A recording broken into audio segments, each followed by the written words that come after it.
Good morning to you. We're live from Mombasa.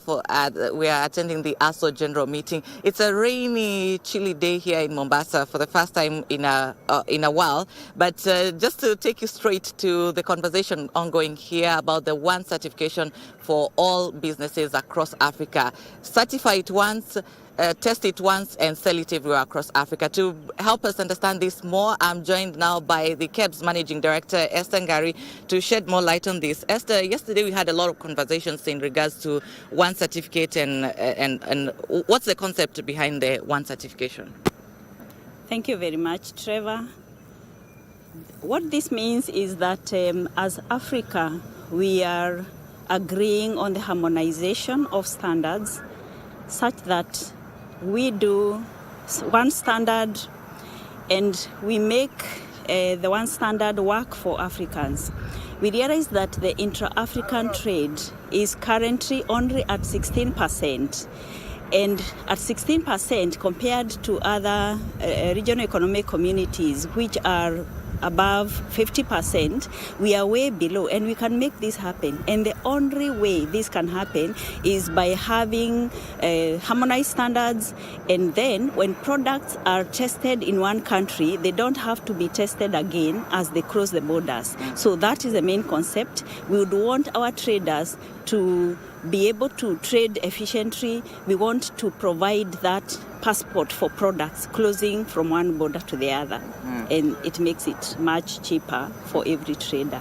Talking to a Kenyan manufacturer or entrepreneur here in Kenya trying to export goods outside the country, what would it mean, especially for them that have been going through a very tedious process, for example, trying to export something from Kenya to Ghana?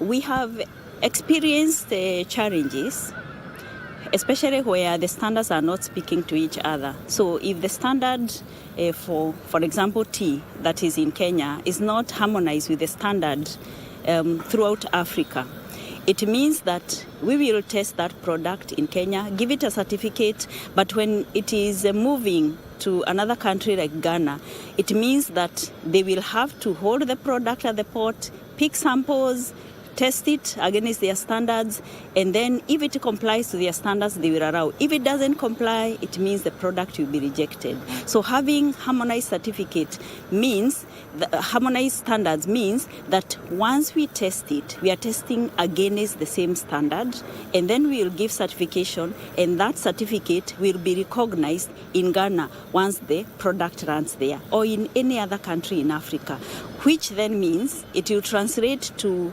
more trade between ourselves because we have the products. Why are we not trading with each other?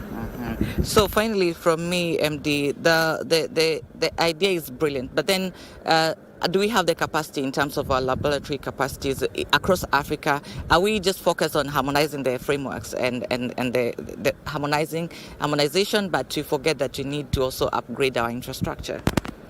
The discussion does not just end at the harmonization of standards. We have been having these conversations on how each of our countries should invest in terms of conformity assessment, how we should invest in laboratories, how we should invest in systems that work. So we have frameworks that will support this, and we believe the implementation of the African Continental Free Trade Area will only be a reality once this happens. So it is countries are investing, and the conversation has been going on, and we believe it is happening, and this is the time to make intra-African trade greater under AFCFTA. All right.